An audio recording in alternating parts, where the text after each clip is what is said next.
I'm Robert Wadlow, 12 years old, and weigh 240 pounds, and I'm about 7 feet tall. When I was born, I was basically a stone in weight, 12 to 14 pounds, which is, kind of abnormal for a baby.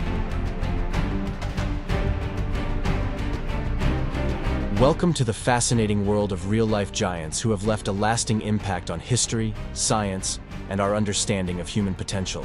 Well, I'll show you around the house to let people know what it's like for somebody extremely tall living in just a normal-sized house. These extremely tall and large humans boast extraordinary height and size that have become both a blessing and a curse to them, captivating every average-sized human around the world. Join us as we dig into the books of the extraordinary, exploring the lives of these towering figures. Sultan Kosen. Jumping so high to get the ball into a basketball hoop that stands 10 feet high can be difficult, but for Sultan Kosen, it is much easier. Back in 2009, Sultan Kosen became the first man over 8 feet to be measured by Guinness World Records for more than 20 years. In fact, Guinness World Records only knows of 10 confirmed or reliable cases in history reaching 8 feet or more. You see, Sultan was only a very tall man living a normal life as a part-time farmer in Turkey, but the most amazing thing about him is that he won't stop growing taller. He was initially found to be a towering 8 feet 1 inch in height when he took the iconic title of the tallest living man. However, when he was measured 2 years later, he measured 8 feet 2.8 inches. You definitely have to strain your neck to see his face, but would you be surprised to know that he wasn't born a long baby? Sultan was born on December 10th, 1982, but he didn't start his incredible growth spurt until he was 10 years old. And if that was not shocking enough, wait till you see the rest of his family having your average kind of size. So, is Sultan really a part of this family, biologically? Of course. He is different courtesy of a condition known as pituitary gigantism, which is the result of an overproduction of growth hormone. Just to add to your bank of knowledge, growth hormone is released from the pituitary gland in the brain, and if the gland is damaged by a tumor, for example, it can release too much or too little hormone. The effects of overproduction can include large hands, a thickening of the bones, and painful joints. In Sultan's case, he was never able to finish school due to his extreme size, and instead, he began working as a farmer to support his family. But if anyone was enjoying this incredible height, it was Sultan's family. He would help them to fix problems that require sitting on a ladder, like changing a broken light bulb and hanging curtains. However, the disadvantages apart from the halt in his education were being unable to find clothes or shoes that fit, and finding it extremely hard to fit into a regular-sized car. Even when Sultan was signed to the Galatasaray basketball team, he was kicked out of the team for his height. That's not nice, but it won't be fair on his opponents as well. Sultan would finally get the blessings of his height when he was recognized by the Guinness World Records for his height. Not just his height, but also a record for the largest hands on a living person, each one measuring 28.5 centimeters from the wrist to the tip of the middle finger. Also, he previously held the record for the largest feet on a living person, with his left foot measuring 36.5 centimeters and right foot measuring 35.5 centimeters. He never imagined he could get a world record, as he had only one dream: to find a wife. Fortunately, in October 2013, he finally fulfilled his dream of getting married. And if you're curious about his wife's height, she's just 5 feet 9 inches tall. Juan Pedro Franco.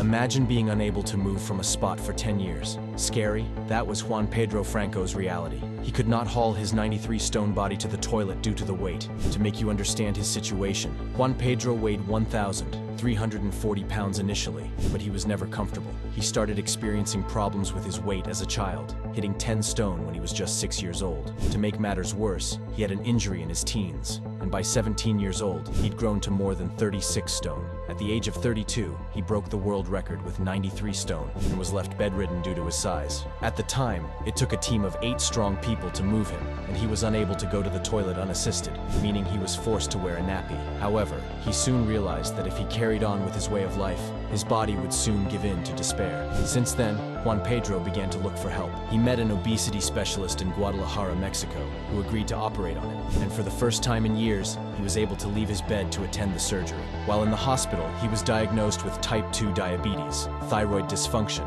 hypertension, and liquid in his lungs. He started working hard to shed the pounds, and by 2017, he had already lost a significant amount of weight, enabling him to undergo a second life-altering surgery to have a gastric band fitted. Following the surgery, he experienced a revitalized sense of life and made changes to his diet and exercise routine, further reducing his weight. And by 2019, Juan Pedro had shed a third of his body weight, leaving him unrecognizable. Robert Wadlow.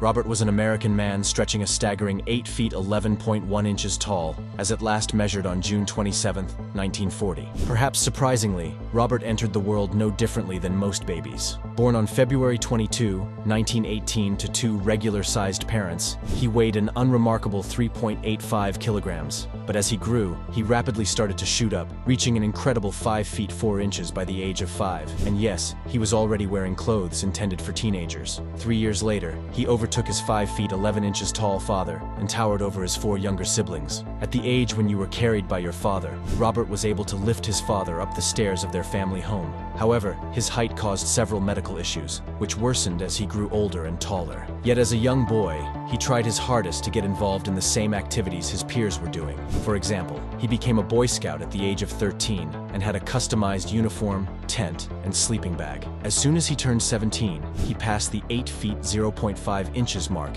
making him, unsurprisingly, the tallest teenager ever. That was when doctors examined him and realized that his exceptional size was caused by hyperplasia of his pituitary gland. This condition causes an abnormally high level of the human growth hormone, and Robert was never given any treatment to stop it. With a staggering peak daily food consumption of 8,000 calories, he actually continued to grow taller right up until his death. His condition caused him to have difficulty getting around, so he had leg braces and a walking stick, but he never used a wheelchair. Sadly, his premature death at the age of 22, as he died as a result of a septic blister on his right ankle caused by a brace, which had been poorly fitted only a week earlier. Nikolai Valuev. This is certainly not the guy to mess with in a boxing ring. With a height of 7 feet and weight of 323 pounds, Nikolai earned the title of not just the tallest champion in boxing history, but also the heaviest. However, Nikolai was not born to talk parents. Both parents were only 5 feet 6 inches tall, but his great-grandfather has been described as of mountainous proportions and a warrior giant of Russian folklore. But Nikolai didn't take after him. His own size and appearance are due to gigantism complicated by acromegaly. He used his condition to his advantage by becoming a well-known boxer, knocking off every opponent that faced him until November 7, 2009, when he faced former unified and lineal cruiserweight champion David Haye at the Arena Nürnberger Versicherung in Nuremberg. Just like the infamous David and Goliath story, David defeated Nikolai, leading him to announce his retirement from boxing, just 3 days after his loss to David Haye. It later became known that Nikolai was being treated for serious bone and joint problems, for which Nikolai underwent 2 operations that required at least 6 months on the sidelines. He then went on to take acting after he officially left boxing, but before then, he already made an appearance in the German film Seven Zwerge, Der Wald ist nicht genug, back in 2006. He also went into politics, becoming a member of the State Duma through the United Russia Party. Neil Fingleton.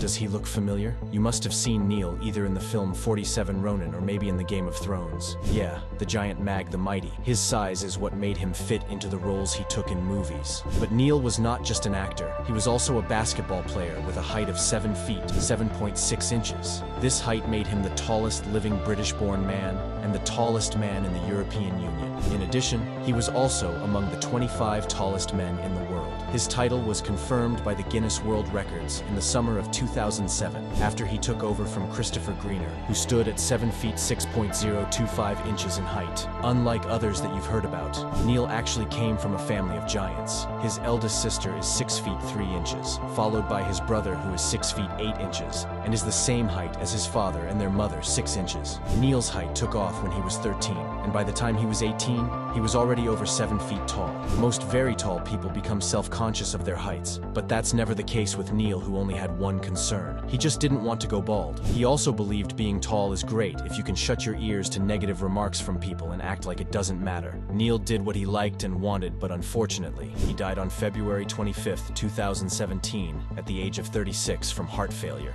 Dalip Singh Rana. Born on August 27, 1972, Dalip Singh Rana grew up to be a giant human with a height of 7 feet 1 inch and a weight of 347 pounds. He was one of 7 siblings born into a poor family, a condition that made Rana do odd jobs to help his family make ends meet. His gigantic look was a result of acromegaly, a medical condition that had been explained earlier, but Rana didn't make it hold him down. He used his size to get himself a job as a security guard. There, he caught the attention of a police officer who got him employed in the Punjab police in 1993. Although Rana was reluctant to take the job, it was there he was motivated to train in a local gym, where he was persuaded into becoming a wrestler. Soon, he was selected for specialized wrestling training in the United States and made his professional wrestling debut in the year 2000. Soon, he earned his nickname the Great Khali for his outstanding performance. From there, he became really famous and would go on to appear in 4 Hollywood films, 2 Bollywood films, and several television shows. He also became the founder and head coach of India's largest professional wrestling promotion,